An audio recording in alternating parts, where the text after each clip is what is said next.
Эл аралык Light Академия мектебинин алдында турам. Бул мектепте кандай окутушат, кандай кабыл алышып атат окуучуларды директор менен биргеликте интервью жасайбыз. Ушул мектеп жөнүндө сиздерге толугураак маалыматтарды чыгаралы. Келип жайгашып ушул жаңы окуу жылына даярданып турган 2 чет өлкөлүк мугалимибиз бар. Булар экөө тең Америка Кошмо Штаттарынан. Азыркы ушул сиздердин баштап жаткан мектебиңиздерде мугалимдердин тажрыйбасы кандай? Артта калган окуучуларга дагы кошумча сабактар каралган ушул мектепте.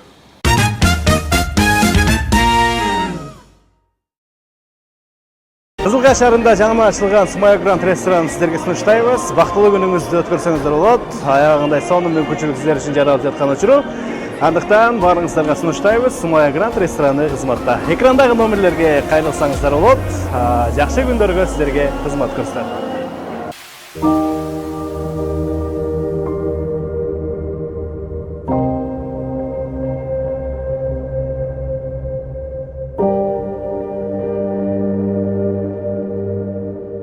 Саламатсыздарбы, атыжан Назир Мамасултанов. Мен бүгүн Кызылкай шаарындамын. Кызылкай шаарында жаңыдан ачылган эл аралык Light Академия мектебинин алдында турам. Бул мектепте кандай окутушат, кандай кабыл алышып атат окуучуларды толук маалыматтарды сиздерге алып бергенге аракет кылалы. Биз менен чогуу болуңуздар. Директор менен биргеликте интервью жасайбыз. Сиздерге толук маалыматтарды алып берели. Бисмилла деп мектептин ичине кирдик. Охо! Аябай сонун бир атмосфераны жасап коюптур агайыбыз. Данияр байке менен бүгүн кенен маек курабыз. Ассаламу алейкум.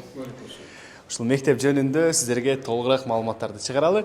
Агай, мону тагып коеюн биринчи микрофонду.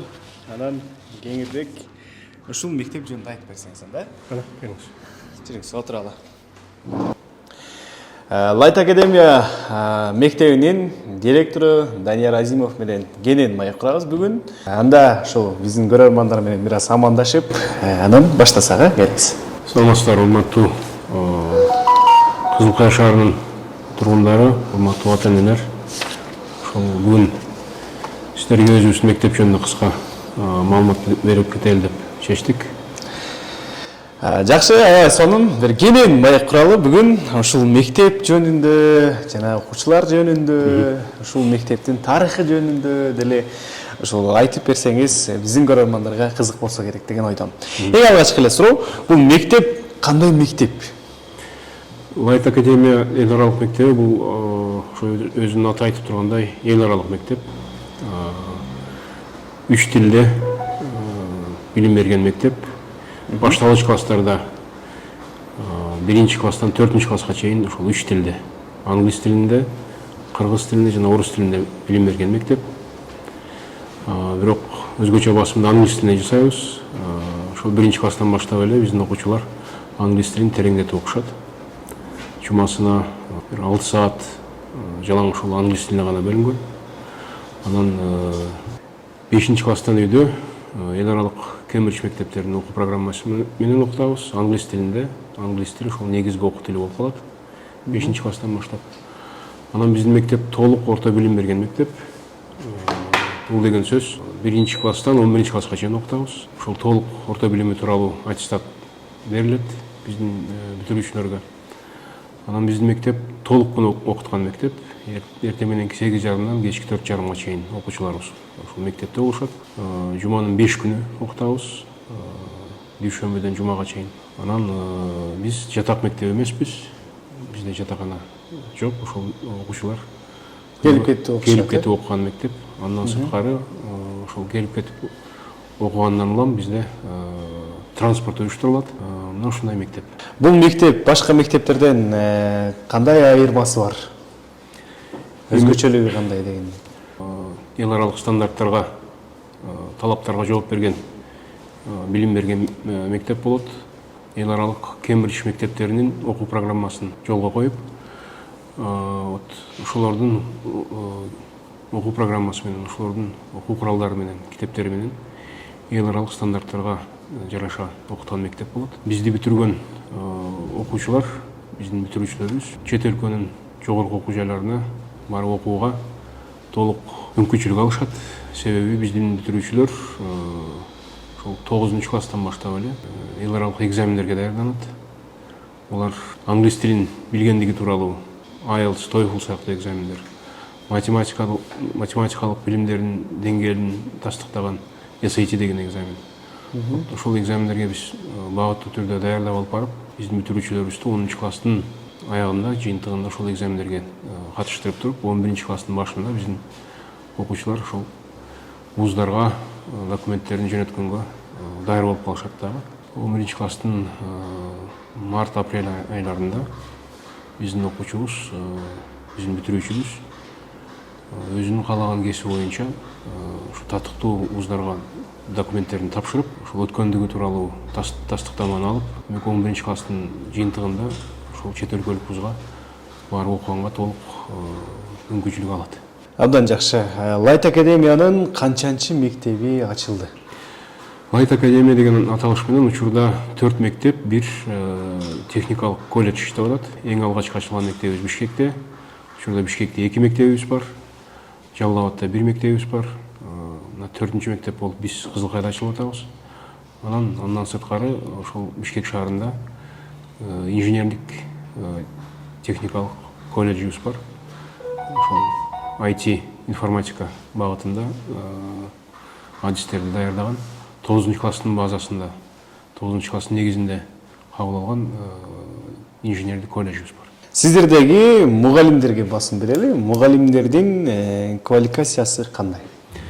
Биз эл аралык мектеп болгон себептен биз ошол 20 чакты мугалимди жумушка тартчу болсок, ошонун бир 7-өсү чет өлкөлүк мугалим болот. Булар конкурстун негизинде өздөрүнүн кесибинин адиси болгон кесипкөй педагогдор.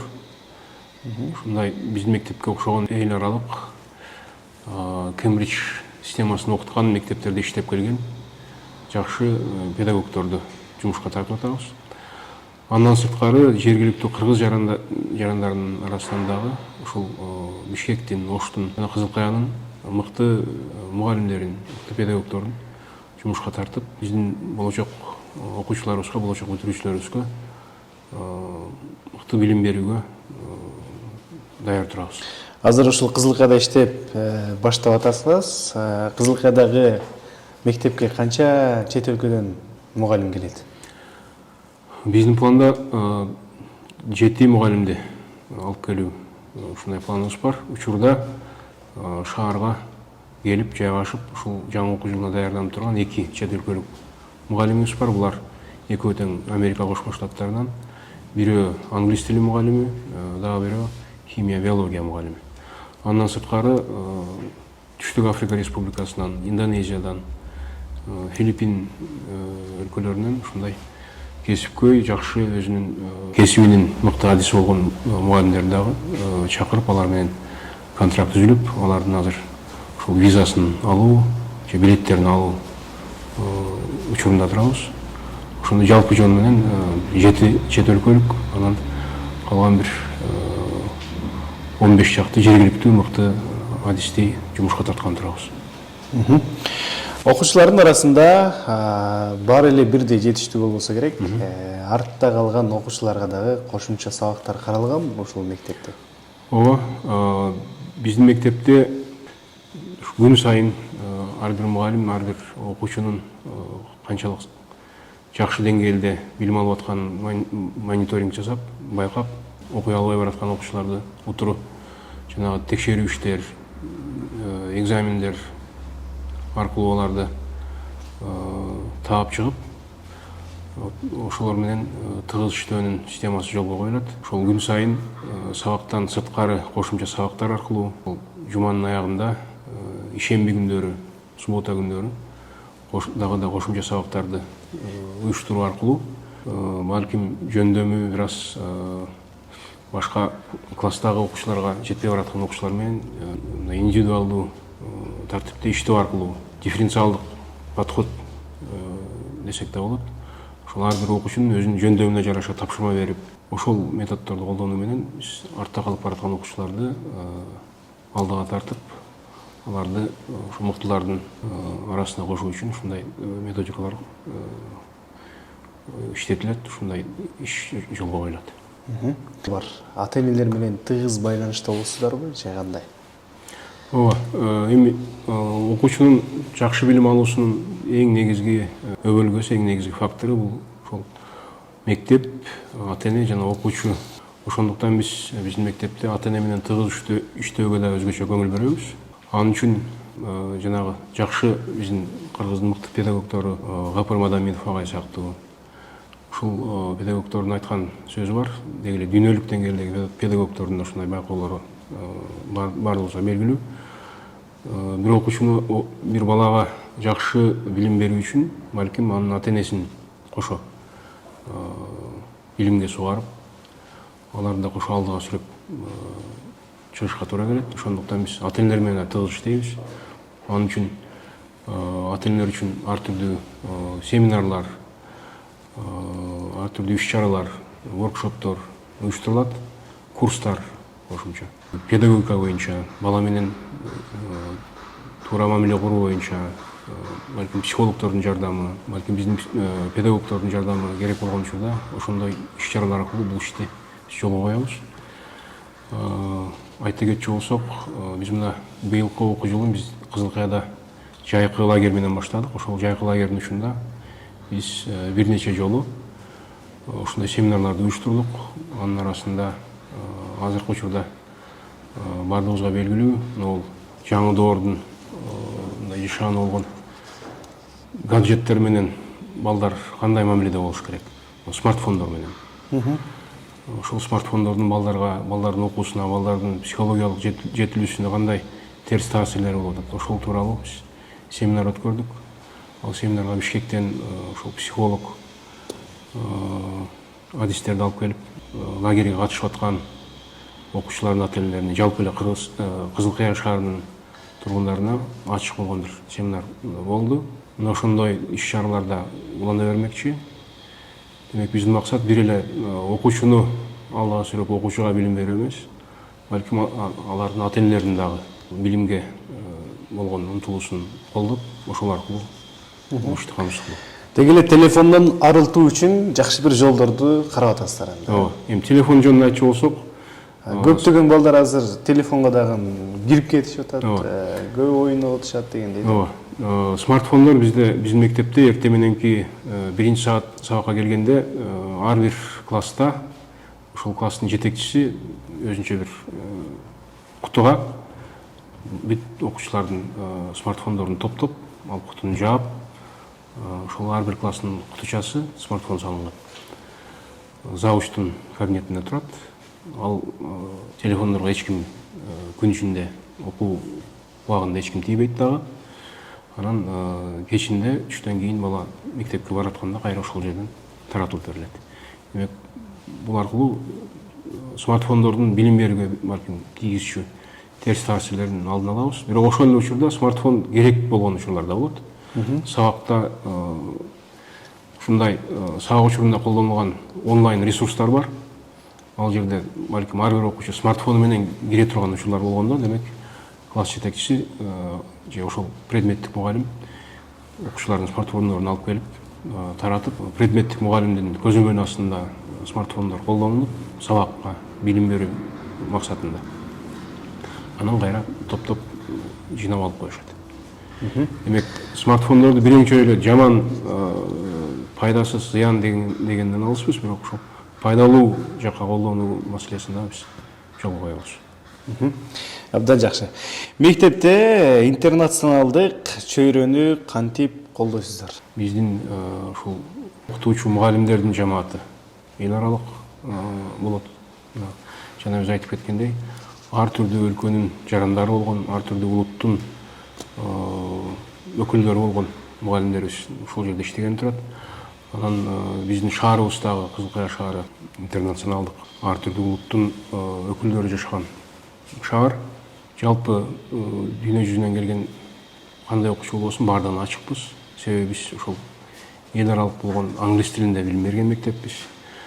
Анан англис тилдүү чөйрөнү жолго коюу боюнча айтып кетсек, ушул класстан сырткары мектептин ичинде ар бир мугалим менен англис тилинде гана сүйлөшүү аркылуу бала ошол англис тилинде мугалим болобу, өзүнүн класс жетекчиси болобу же бир предметтик мугалим болобу, ошолор менен англис тилинде баарлашуу аркылуу ошол тил үйрөнүү жөндөмдөрүн алдыга жылдырат. Ошон үчүн биздин мектеп ушундай чөйрөнү, англис тилдүү чөйрөнү дагы жолго коюу менен башка мектептерден өзгөчөлөнүп турат десек болот. Абдан жакшы. Мектепте окуучулардын коопсуздугу кандай каралган? Мектепте жалпы эле кандай мектеп болбосун, окуучунун коопсуздугунун эки жааты бар. Бул окуучунун ошол биринчиден физикалык жактан коопсуздугу, анан жанагы психоэмоционалдык жактан коопсуздугу. Физикалык жактан коопсуздук жөнүндө айтчу болсок, биздин мектептин чөйрөсү, мектептин имараттын өзү ошол окуучулардын коопсуздугуна жараша жабдылган класстар, ошого талаптарга жараша жабдылган коридорлор, ошол талаптарга жооп берчү деңгээлде жасалган. Бул деген сөз окуучу коридордо басып баратканда же бир класста жүргөндө ар кандай кооптуу учурлардын алдын алуу үчүн тийиштүү шарттар ордуна коюлган. Анан эми мектептин чөйрөсү, бакчасы, спорттук аянтчалары жөнүндө айтчу болсок, ал жерде дагы ошол тийиштүү коопсуздук талаптары аткарылып, ошол аркылуу окуучунун физикалык коопсуздугу ишке ашырылат. Андан сырткары жанагы экинчи маселе бул окуучунун психоэмоционалдык коопсуздугу. Демек, мектепте иштеген ар бир ушул билим берүүчү коллективдин мүчөсү жана биздин жанагы кошумча кызмат көрсөткөн адистер ушул жаатта буюрса биз булардын баардыгын бир окуудан өткөрөбүз. Балдар менен иштөөдө кандай талаптарды аткаруу керек, бала менен баарлашууда кандай жанагы этикалык нормалар сакталышы керек, баланын ушул мектепте психоэмоционалдык өзүн эркин сезүүсү же бир өзүн коопсуз сезүүсү үчүн кандай этикалык нормаларды аткарылышы керектиги тууралуу тийиштүү семинарлардан биздин бир эле мугалимдер болбосун, ошол ашкананын балдар менен баарлашууга кирген кызматкерлер да ошондой семинарлардан өткөрүп, балдарга психикалык жактан коопсуз бир чөйрөнү жаратуу үчүн ошол керектүү шарттардын баардыгын түзөбүз деген аракетибиз, ниетибиз бар. Кызылкая шаарында жаңы ачылган Сумая Гранд ресторанын сиздерге сунуштайбыз. Бактылуу күнүңүздү өткөрсөңүздөр болот. Аягындай сонун мүмкүнчүлүк сиздер үчүн жаралып жаткан учуру. Андыктан баарыңыздарга сунуштайбыз. Сумая Гранд рестораны кызматта. Экрандагы номерлерге кайрылсаңыздар болот. Жакшы күндөргө сиздерге кызмат көрсөтөт.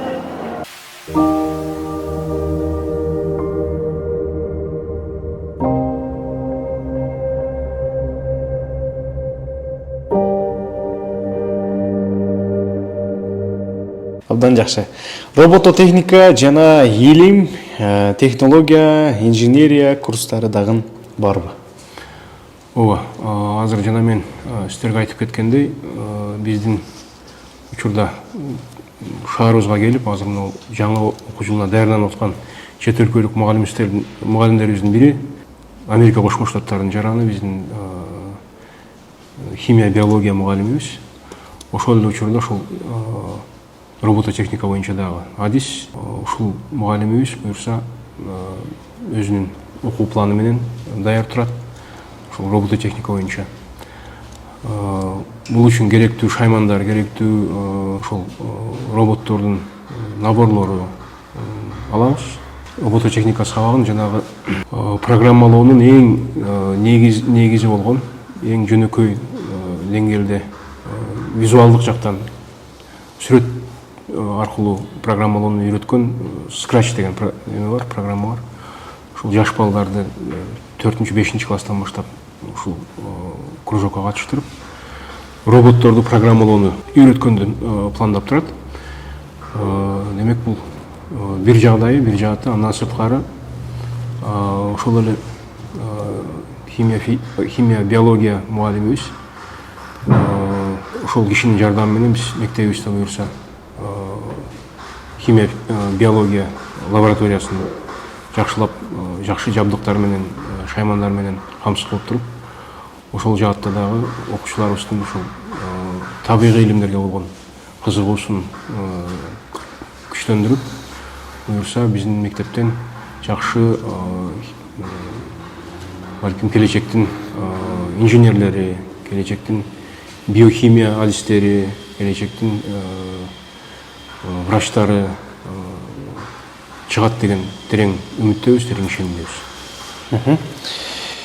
Мугалимдердин квалификациясын кандай жогорулатасыздар?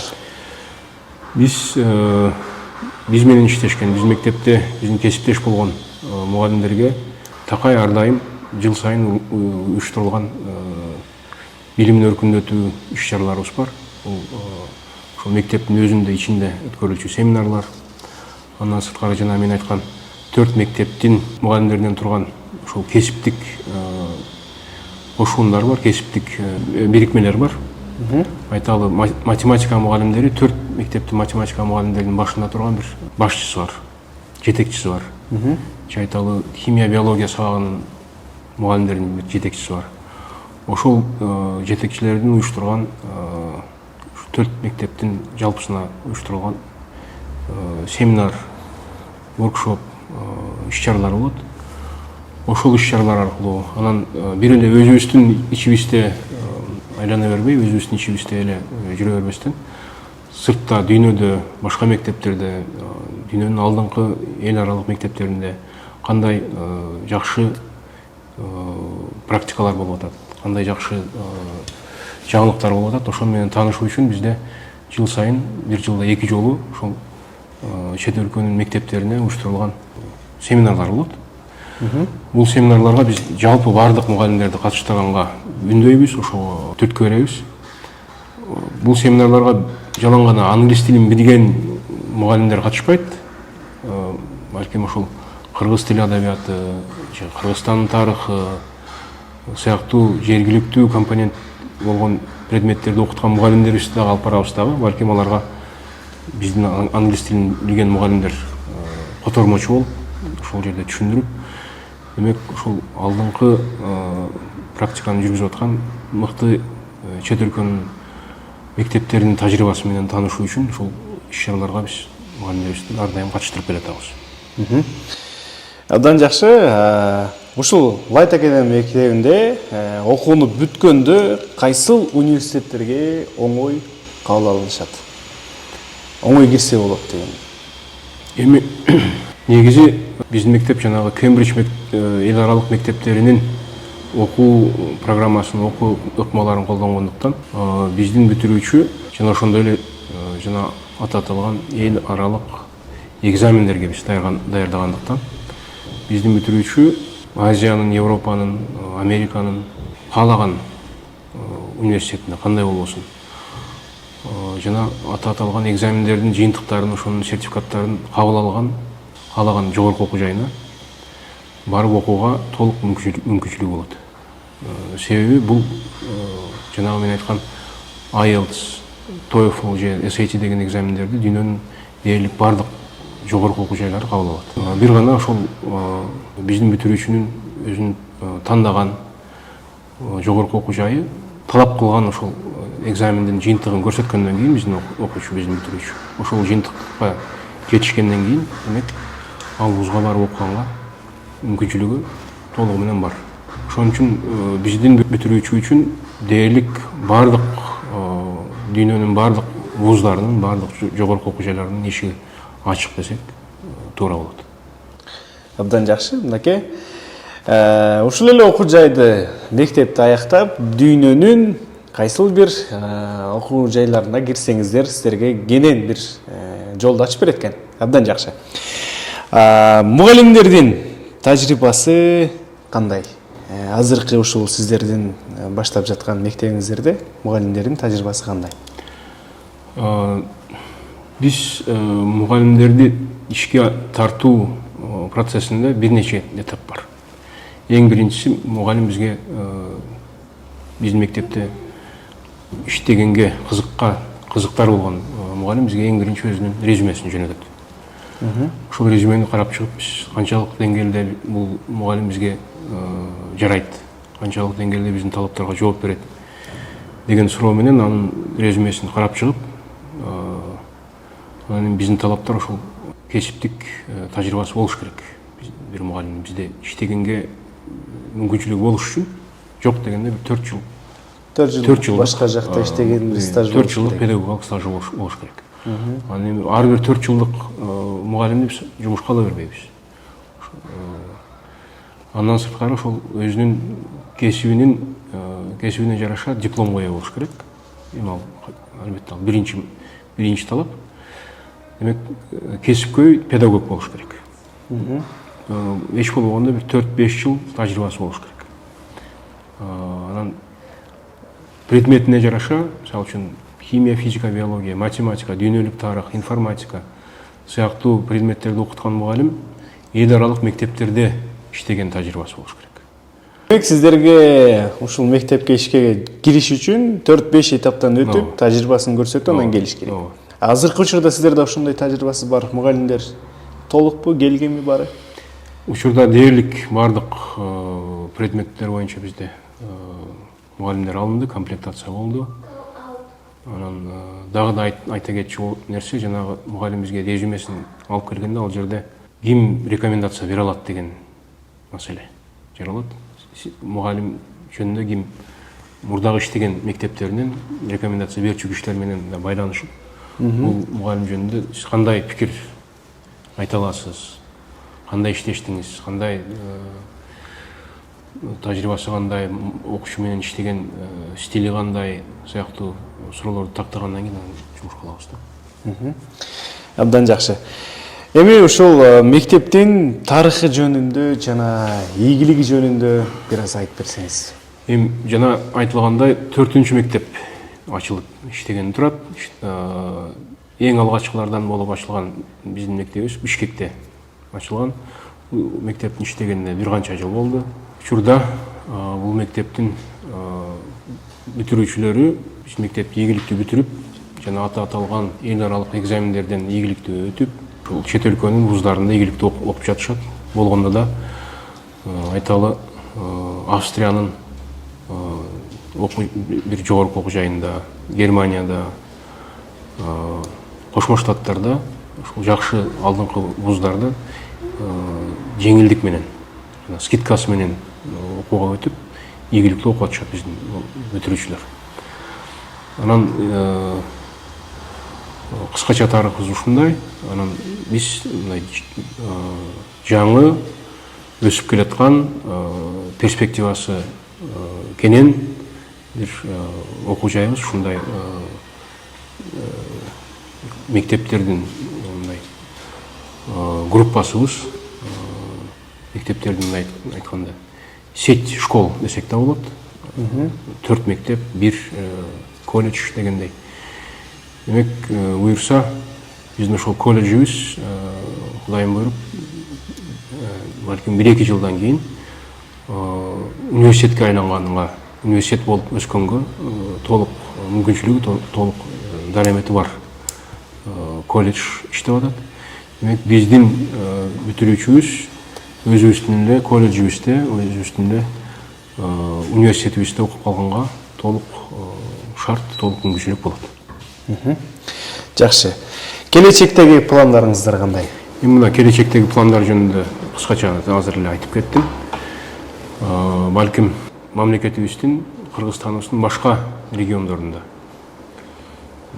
бир эле Кызыл Каяда же Жалал Абадта эмес, балким Баткенде, Талас Нарында, Караколдо, ошол мекенибиздин башка областтарында ушундай мектептер ачылганга толук мүмкүнчүлүк бар. Ошондой пландар да бар. Ал пландар буюрса ишке ашат. Анан жана мен айткандай, биздин колледжибиз толук мүмкүн мындай планыбыз ишке ашып келатат. Ошол колледжибиз буюрса университетке айланганы турат. Абдан жакшы, мынакей мектеп тууралуу кенен айтып бергениңизге сизге рахмат. Чындыгында аябай сонун мектеп экен. Мен азыр угуп, өзүмдүн да балдарым ушул мектеп абагында жеткенде сразу эле сиздерге алып келгенге андай көңүлүм тартып турат. Чындыгында аябай сонун шарттарды түзүп атат экенсиздер. Сиздерге рахмат. Кызылкыяда ушундай мектеп ачылганына кубанычтамын. Анда акырында ушул биздин көрөрмандарга бир эркин сөзүңүз болсун. Анан жыйынтыктайлы эфирди. Урматтуу Кызылкыя шаарынын тургундары, урматтуу мекендештер, Light Академия эл аралык мектеби ушул Кызылкыя шаарында алгачкы кадамдарын жасаганы турат. Биздин башкы максатыбыз ушул Кызылкыя шаарынын жаш жеткинчектерине бир эле Кызылкыя шаарынын эмес, ушул Кызылкыя шаарынын чет жагасында турган айылдарда турган окуучуларга эл аралык деңгээлде мыкты сапаттуу билим бергени ушундай максат менен ачылып аткан мектеп болгону турат. Биздин эшигибиз баардыгыңыздарга ачык. Ушул келип биздин мектеп менен ордунда таанышып, биздин шарттарды көрүп кетишиңиздерди биз каалайт элек. Дагы бир жолу айтып кетейин, биздин мектеп ушул эл аралык мектеп, англис тилинде билим берген мектеп, эл аралык стандарттар менен окуткан мектеп.